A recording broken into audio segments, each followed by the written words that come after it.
Oh.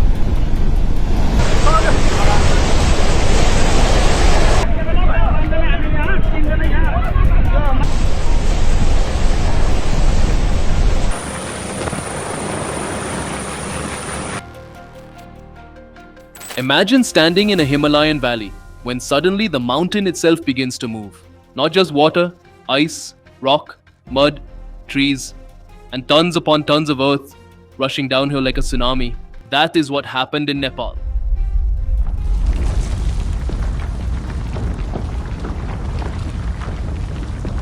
On August 26, a catastrophic flood tore through the Koshi River valley near the Nepal-China border, devastating communities and sending destruction more than 170 kilometers downstream. But here is what makes this disaster so terrifying. There was almost no warning, and at first authorities thought Nepal had been hit by an earthquake.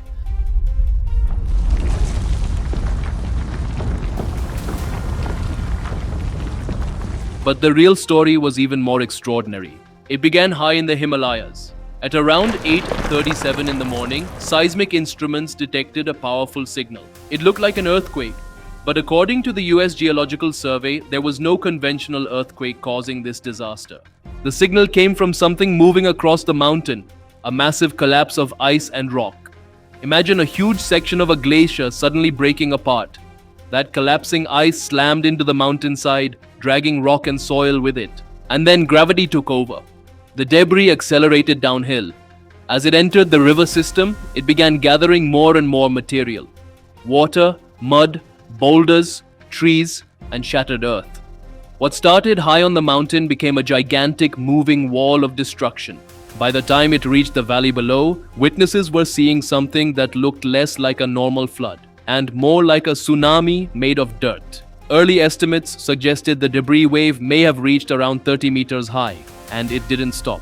It raced down the Koshi River valley, swallowing roads, bridges, buildings, and everything else in its path.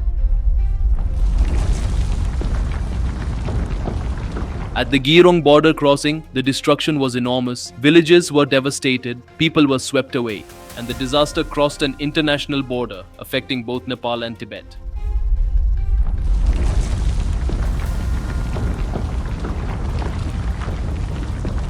Nepali authorities later reported at least 162 bodies recovered, while 3 deaths were reported on the Tibetan side. Hundreds of people remained unaccounted for.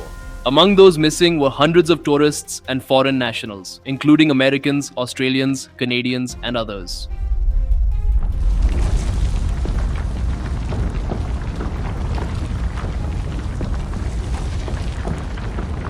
But now comes the biggest question: what actually caused the glacier to collapse? And this is where the story becomes much more complicated. One possibility in Himalayan disasters is something called a glacial lake outburst flood, or GLOF. Here's how that works. As glaciers melt, water can accumulate behind natural dams made of ice, rock, and sediment. These lakes can become enormous. If the natural dam suddenly fails, billions of liters of water can escape in minutes. The result can be a devastating flash flood.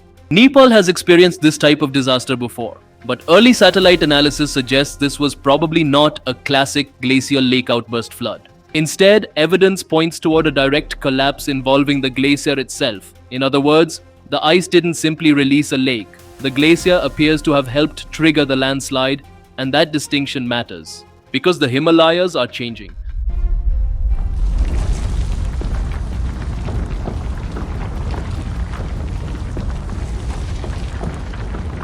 The Himalayas contain one of the largest concentrations of snow and ice on Earth, sometimes called the planet's third pole. These glaciers feed rivers that millions, even billions of people depend upon across South Asia and China.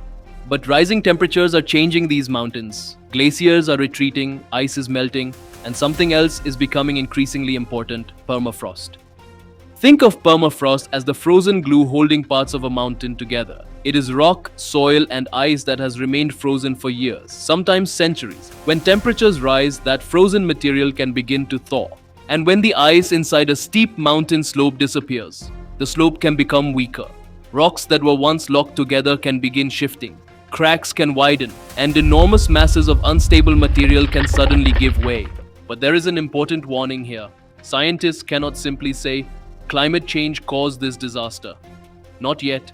The exact trigger of this particular collapse is still being investigated. A disturbance such as a small earthquake, rockfall, intense rainfall, or structural failure could potentially initiate a collapse. What climate change can do is alter the background conditions. It can make glaciers smaller, it can weaken frozen ground, it can destabilize slopes, and that can make some mountain systems increasingly vulnerable to sudden failure. That is why Nepal's disaster is bigger than one terrifying morning. It is a warning about how rapidly changing mountain environments can behave. And there have already been other examples. In 2024, Nepal experienced another deadly glacial flood.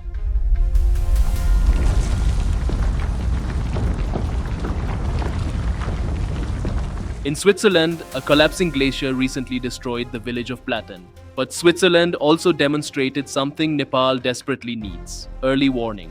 Before the Swiss glacier collapsed, monitoring systems detected dangerous movement. Authorities evacuated residents. Nobody died. That is the difference technology can make. Because we may not be able to stop a glacier from collapsing, we may not be able to prevent every landslide, but we can potentially detect the danger before the mountain comes down.